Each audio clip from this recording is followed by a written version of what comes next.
मंच पर उपस्थित सभी संतों के चरणों को प्रणाम करता हूं। लगभग कई घंटों से आप लोग यहां पर उपस्थित हैं। मैं आप सबके भी चरणों को प्रणाम करता हूं, क्योंकि बिना आपके यहां जो महत्वपूर्ण जो निर्णय लेने के लिए जो हमारे महाराज जी, हमारे मार्गदर्शक देवकीनंदन ठाकुर जी ने जो यहाँ चौथा एक बहुत ही एक मुद्दा लेकर हमारे गुरुजी चल रहे कि सनातन धर्म बोर्ड बने, और यह मुद्दा आज पूरे भारत के हर कोने कोने में पहुंच चुका है। हर वो नौजवान यहाँ सोचने पर मजबूर हो गया है कि हाँ, जब वक्फ बोर्ड हो सकता है तो हिंदुओं की जमीनों की रक्षा के लिए, मठ मंदिरों की रक्षा के लिए सनातन बोर्ड भी होना चाहिए। यहाँ जो आज जो चर्चा का जो विषय बना हुआ है ना, वो हमारे महाराज जी की देन है। मैं उनके चरणों को फिर से एक बार प्रणाम करता हूँ। साथ ही साथ समय का अभाव है, मैं आज इस मंच के माध्यम से आप सबको बस यही निवेदन करने के लिए आया हूँ। साथ ही साथ गुरुजी सोशल मीडिया के माध्यम से, लाइव के माध्यम से लाखों लोग आपके इस कार्यक्रम को लोग देख रहे हैं। उन तमाम लोगों को भी धन्यवाद प्रकट करता हूं जो सोशल मीडिया के माध्यम से आप लोग गुरुओं का मार्गदर्शन ले रहे हैं। मेरे मित्रों, हमारे इस भारत देश को जब आजादी मिली 1947 में, जो गद्दार हमारे भारत के पीठ पर खंजर भोंककर जो पाकिस्तान भागा, उनकी जमीन बचाने के लिए जिन्होंने वक्फ बोर्ड का निर्माण करके जो हमारे जमीनों को जो कब्जा किया है, जो लैंड जिहाद को जो काम किया है, मेरे मित्रों, जब 1947 में जब भारत देश आजाद हुआ, इनके पास सिर्फ 2 लाख एकड़ जमीन थी और आज 10 लाख एकड़ जमीन इनके पास है। कहां से आई है जमीन? यहां भी एक बहुत बड़ा चर्चा का विषय है। हमारे मठों की जमीनों पर इन्होंने कब्जा किया है, हमारे किसानों की जमीन पर इन्होंने कब्जा किया है, और उन्हीं के जमीनों की रक्षा के लिए एक कायर सरकार ने वोट बैंक को बचाने के लिए, वोट बैंक पाने के लिए वक्फ बोर्ड का निर्माण किया, और आज 2 लाख एकड़ जमीन से जाकर 10 लाख एकड़ जमीन बन गई है। मेरे मित्रों, केवल हमारे भारत के डिफेंस के पास 18 लाख एकड़ जमीन है, रेलवे के पास 12 लाख एकड़ जमीन है, और यानी पाकिस्तान, दूसरा पाकिस्तान बसा हुआ है हमारे भारत में, इनके पास 10 लाख एकड़ जमीन है। मेरे मित्रों, जैसे गुरुजी ने बताया है कि आज हमारे मठ मंदिरों की जमीन पर कब्जा हो रहा है। हमारा सनातन बोर्ड क्यों चाहिए? 4 हमारे गुरुजी ने मांगे लिखी है मेरे मित्रों, और बिल्कुल यहां मांगे बिल्कुल करेक्ट है और होना चाहिए। मेरे मित्रों, आज मैं इस मंच के माध्यम से यही कहना चाहूंगा, केंद्र सरकार इस पर चर्चा करे, साधु संतों के साथ में एक चर्चा का कार्यक्रम लगाए।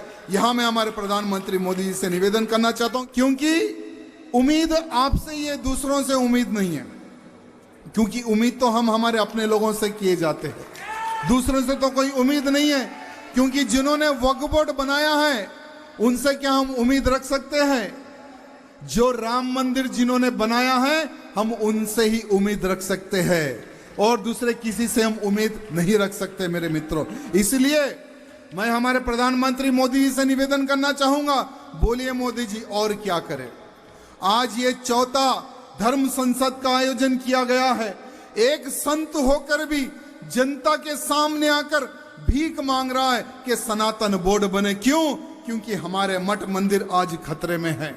आज बड़े बड़े हमारे मठ मंदिरों को लोग जब दर्शन के लिए जाते हैं, अगर केवल हम आंध्र प्रदेश का एक तिरुपति मंदिर की अगर हम बात करें, तो रोजाना 10 से 20 करोड़ का हमारे भक्त वहां पर भेंट चढ़ाते हैं।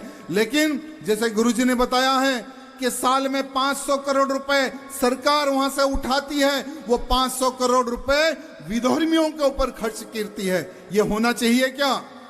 हमारा पैसा, हमारे मठ मंदिरों का पैसा, लेकिन खर्च हो रहा है लव जिहाद करने वालों के ऊपर, लैंड जिहाद करने वालों के ऊपर, धर्मांतरण करने वालों के ऊपर हमारा पैसा खर्च हो रहा है। अगर हमारा ये सनातन बोर्ड बनेगा, हमारा सनातन बोर्ड बनने के बाद में ये सनातन बोर्ड गौरक्षकों के लिए एक कवच बनेगा मेरे मित्रों। लव जिहाद के खिलाफ लड़ने वालों के लिए कवच बनेगा, लैंड जिहाद के खिलाफ लड़ने वालों के लिए कवच बनेगा। मेरे मित्रों, आज यही कानपुर का एक योद्धा उड़ीसा की जेल में सड़ रहा है पिछले 25 साल से। वो धारा सिंह की रक्षा के लिए, उसके परिवार की सेवा के लिए यहाँ सनातन बोर्ड काम करेगा। अयोध्या राम मंदिर निर्माण के लिए, बाबर का ढांचा गिराने के लिए कईयों राम भक्तों ने गोली खाई है मेरे मित्रों। आज उनके परिवार को कौन देख रहा है, कौन पूछ रहा है मेरे मित्रों? उनके परिवारों को पूछने का कार्य भी यहाँ सनातन बोर्ड करेगा। गुरुजी ने केवल 7 अंश लिखे हैं, लेकिन सनातन बोर्ड बनने के बाद में इसमें बहुत सारा कुछ और भी ऐड होगा, बहुत सारा कुछ ऐड भी होगा मेरे मित्रों। लेकिन ये सनातन बोर्ड आप लोगों का फायदा है, हमारे हिंदू समाज का फायदा है मेरे मित्रों। इसलिए सनातन बोर्ड हमारा बहुत ही जरूरी है मित्रों। और हमारा जो पैसा है, हमारे मठ मंदिरों को जो पैसा जाता है, आज सरकारें हमारे मंदिरों के जमीनों को लीज पर दे रही है। तेलंगाना की सरकार गुरुजी थोड़े ही दिन पहले 200 एकड़ जमीन दूसरों को लीज पर दी है। तो ऐसे लाखों एकड़ जमीन हर राज्य में हमारे मठ मंदिरों के हैं, लेकिन सरकार दूसरों को लीज पर दे रही है और पैसा कमा रही है। वो पैसा किसके लिए यूज आ रहा है? कोई यूज नहीं आ रहा है। आज हमारी किसी गौशाला का निर्माण करने के लिए हमें तकलीफ होती है, गौशाला चलाने में हमें तकलीफ होती है, गौ माताओं को चारा खिलाने के लिए हमें तकलीफ होती है। आज बहुत सारी ऐसी तकलीफों का सामना आज हमारा हिंदू समाज कर रहा है। अगर सनातन बोर्ड बन जाए तो ये सारी तकलीफों से छुटकारा मेरे मिल जाएगा मेरे मित्रों। आज धर्मांतरण रुकेगा, लव जिहाद रुकेगा, लैंड जिहाद रुकेगा। अगर सनातन बोर्ड बनेगा तो सब चीज ठीक हो जाएगी मेरे मित्रों। साथ ही साथ गुरुजी से मैं हाथ जोड़कर निवेदन करना चाहूंगा, गुरुजी 4 कार्यक्रम आपने लगाए हैं और अब तक कोई रिजल्ट नहीं है। अब क्या हमें रुद्र रूप दिखाना पड़ेगा क्या? मैं सरकार से पूछना चाहता हूं, क्या हमें अब क्या रुद्र रूप दिखाना पड़ेगा क्या? आखिर क्या रीजन है?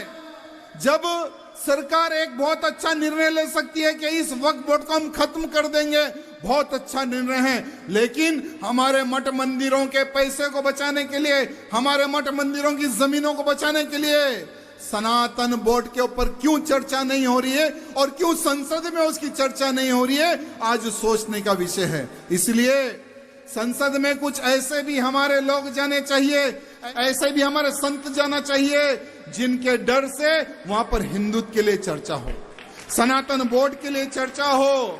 आज हम एक राम मंदिर निर्माण के लिए कईयों ने प्राण दिए हैं, कईयों ने गोली खाई है, सिर्फ केवल हमारे एक राम मंदिर निर्माण के लिए।